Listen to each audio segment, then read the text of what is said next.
안녕하십니까? 이번 시간에는 운반과 적재 하역 기기에 대해서 학습하도록 하겠습니다. 그래서 학습 목표는 어떤 운반하는 하역 기구로서 컨베이어, 그 다음에 적재하는 하역 기구로서 어떤 파레트가 대표적이겠죠. 파레트에 대해서 학습하도록 하겠습니다. 컨베이어라는 건 뭐냐? 이제 어떤 우리가 이제 경영학에서는 컨베이어 그러면 포드 자동차의 조립 시스템이 컨베이어에 의한 조립 시스템이다. 그래서 어떤 그 경영학의 자동화를 할 때는 포드 자동차의 어떤 그 컨베이어 벨트 시스템 상에서 조립 자동화 그런 개념을 배운 거야. 그래서 컨베이어라고 하는 건 화물을 연속적으로 운반하는 기계야. 그러니까 조립 라인에 쭉 컨베이어 벨트 상에 있어가지고 이게 가면은 여기서는 뭐 조립하고 쭉쭉 조립하면서 여기서 시작해가지고 끝에 가면 완성차, 조립차가 되는 거죠. 컨베이어가. 어쨌든 그런 것처럼 컨베이어랑은 화물을 연속적으로 운반하는 기계다.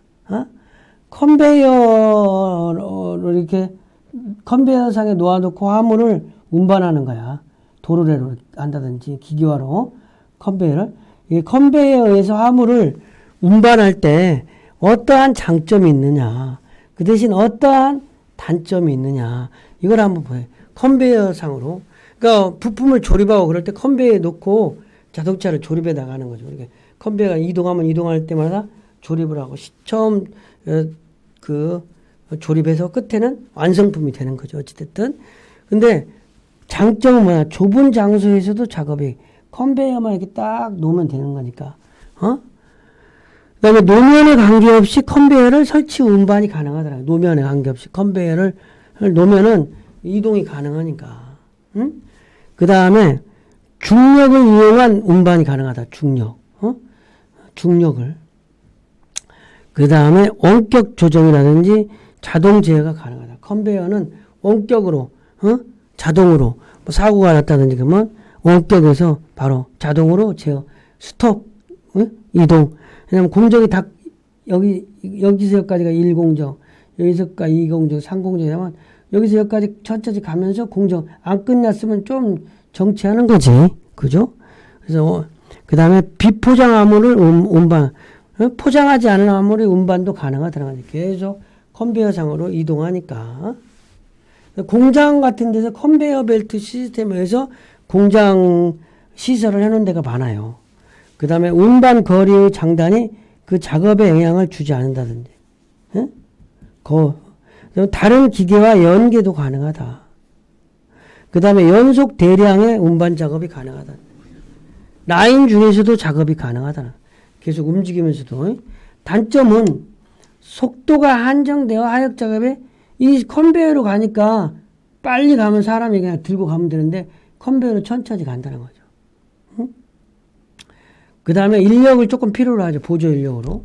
화물 형상이 심하게 다른 경우에 그러니까 동일한 상품을 계속 옮기는 건 되지만 뭐 네모난 컨베이어에 둥그런 걸 놓으면 굴러 떨어지잖아요.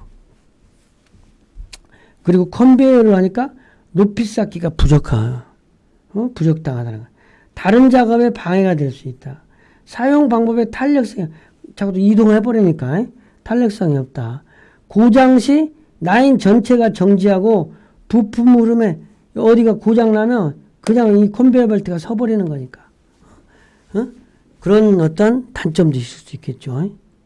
컨베이어의 구분은 무동력, 무동력 없이 하는 거나 동력 컨베이어 이렇게 할 수도 있고 컨베이어 종류는 벨트 컨베이어, 체인 컨베이어, 롤러 컨베이어, 스크로, 진동, 유체, 통풍, 엘리베 컨베이어 여러 가지 종류가 있겠죠. 그림으로 보면 벨트, 벨트가 있죠. 벨트 컨베이어, 체인식으로 이렇게 있잖아요. 체인 컨베이어, 자동차 체인처럼. 그 다음에 롤러, 여기 롤러가 있어요. 둥그러 가는 거지. 롤러 컨베이어. 그 다음에 스크로우 컨베이어. 이렇게. 이런 부분이 있어요. 스크로우 한 단계씩. 이런 그림으로 보면 뭐 이해가 안 갈 수도 있지만, 어떤 컨베어에 이런 종류가 있다라는 거죠. 그래서, 컨베어 보면 어떤 체인 컨베어, 스크루 컨베어, 어떤 모노레일 컨베어, 뭐 이런 컨베어의 상태별로, 여러 가지, 뭐 특징은 어떠한 특징이 있다라든지, 뭐 여기서 체인 컨베어만 한번 좀 보여. 체인으로 양 끝에 체인에 의해서 이송되는 형태이며 파레트 이송 시 주로 사용된다. 체인에 의한 이동 방식이기 때문에 중량 물품에 적합한 형태이며 이동되어지는 제품은 크기가 일정한 경우에 사용되어진다. 그런데 이제 각각 이런 어떤 컨베이어가 있다. 이런 부분 좀 여러분들이 알아두셨으면 좋겠어요. 그 다음에 무인으로 반송, 무인 반송 차량, 무인 운반차, 무인 견인차, 무인 지게차, 사람 없이 한다는 거죠. 무인 운반차의 분류는 조향 방식에 따라서 전륜이냐, 이륜이냐, 독립스티어냐, 적재 방식, 자동 적재냐, 수동 적재냐, 또 유도 방식에 따라서 고정 경로냐, 반고정 경로냐, 자율주행이냐, 제어 방식에 따라서 광학식 인도 방식, 자기 인도 방식, 무선 제어 방식, 전자기계 코딩 방식, 전기 스위치 방식, 여러 가지 어떤 무인 운반 차량도 여러 가지 구분이 있다라는 거죠. 그 다음에 운반기의 핸드리프트 여러 가지 형태가 핸드리프트 트럭은 창고 등에서 마스터에 안내되어 승강하는 포크를 통하여 하역하고 인력을 운반하는 기계다. 핸드리프트도 테이블 리프트라든지 파레트 로드나 도크로 여러 가지 손수레 뭐 여러 가지 종류가 있는 거죠. 핸드리프트를 활용을 하는 것은 유닛 로드 상태의 화물이라든지 화물이 중량이 무거운 화물이든지 상하차 장소가 높낮이가 발생된다든지 통로 폭파 이런 것이 회전 반경을 고려하여 어떤 핸드리프트를 사용할 것인지 결정해야 되겠죠. 핸드리프트, 이 리프트를 사용할 것인지, 이런 리프트를 사용할 것인지, 이런 리프트를 사용할 것인지는 상황에 따라서, 어찌됐든 구비도 해야 되고, 사용 방법이 달라지는 거죠. 그다음에 적재하역, 이제 여기는 운반이었고, 적재는 상품을 쌓는 거야. 쌓는 하역기기다. 적재하역기기는 대표적인 게 이제 파레트라고 하는 거예요. 파레트. 우리가 뭐 학생들은 많이 보잖아요. 산업 현장에서는 파레트가 이런 목재 파레트라든지 플라스틱 파레트가 많이 사용되고 있어요. 파레트라고 하는 거는 화물을 직접 적재하는 평평바 이를 지지하는 받침부로 구성되어 단위 적재용이다. 그래서 여기 위에다가 화물을 적재하고 이 밑으로 갖고 이대로 물건을 이동하는 거야. 카리프트 같은 걸로 이걸 뜨는 거지. 포크레인으로 이 밑으로 포크레인을 넣는 거예요. 그래가지고 이 적재된 상태로 상품을 이동하는 거죠. 그래서 파레트 분류도 재질에 따라서 목재냐, 합판이냐, 플라스틱이냐. 근데 대부분 목재나 플라스틱을 많이 하는 거야. 그 다음에 또 형상에 따라서도 많이 쓰는데. 그리고 또 파레트는 어떤 물류 표준화해서 많이 표준화가 돼 있어요. 그래서 자사 파레트와 임대 파레트가 있다. 그러니까 자기네 거 파레트와 임대한 파레트. 뭐 자사 파레트를 썼을 때 장점과 단점, 임대 파레트를 쓸 때 장점과 단점이 있겠죠. 자기 자산으로 파레트가 자기 거야. 그럴 때는 사용이 필요시 편리하게 사용할 수 있어. 자기 거니까. 자체 내 파레트 포를 도입해서 용이하게 하고 자사에 필요한 규격과 선택을 해서 도입할 수 있다. 단점은 자기가 사면 비용이 소요되고 규격 파레트가 또 보급이 곤란해져.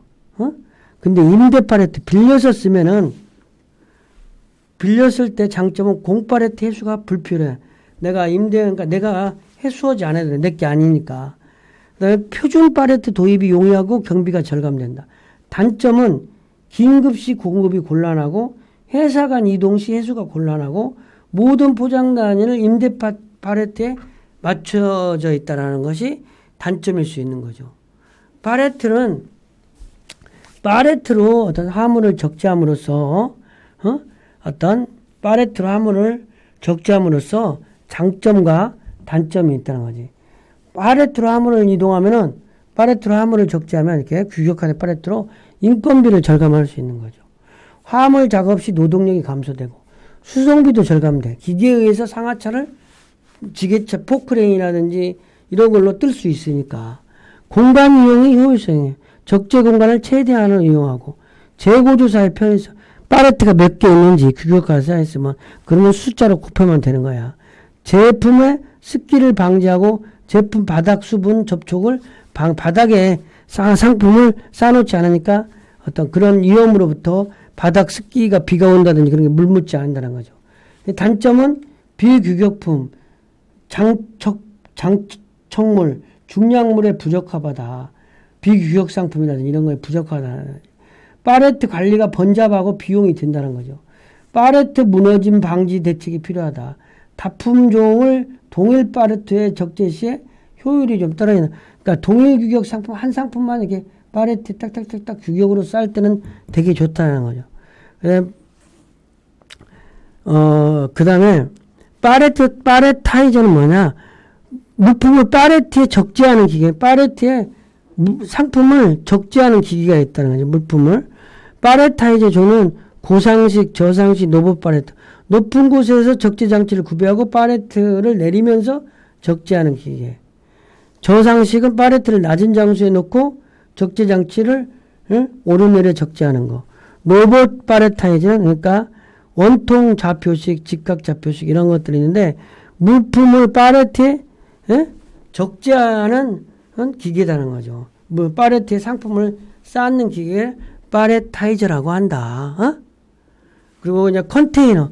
화학 기기에서 컨테이너가 이제 팔레트만큼이나 어쨌든 중요한 부분인데, 그런데 컨테이너 뭐냐면 화물을 보다 능률적이고 경제적으로 수송하기 위한 규격화된 용기야. 이런 컨테이너. 그래서 규격은 뭐 20피트, 40피트, 45피트짜리가 있다. 컨테이너 종류도 일반 컨테이너, 액체를 제한 일반 화물을 옮기는 거, 냉장용 컨테이너, 과일 같은 거 이런 거 하는 거. 그 다음에 통풍 컨테이너, 통풍이 잘 되도록 설계된 형태.